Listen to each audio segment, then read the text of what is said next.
এই দুনিয়ায় সবথেকে সস্তা হচ্ছে উপদেশ, যেটা মানুষ যেচে দিয়ে থাকে, একদম বিনা পারিশ্রমিকে। কেউ যদি আপনার কাছে পরামর্শ চেয়ে থাকে তাহলে দিন, যেচে দিতে যাবেন না।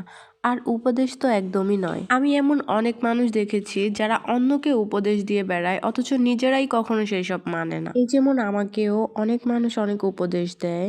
আমার একটু সন্দেহ আছে, যারা আমাকে উপদেশ দেয় তারা কি সেই সব মানে। একজন আছে যে আমাকে বিভিন্ন সময়ে বিভিন্ন উপদেশ দিয়ে থাকে কমেন্ট বক্সে।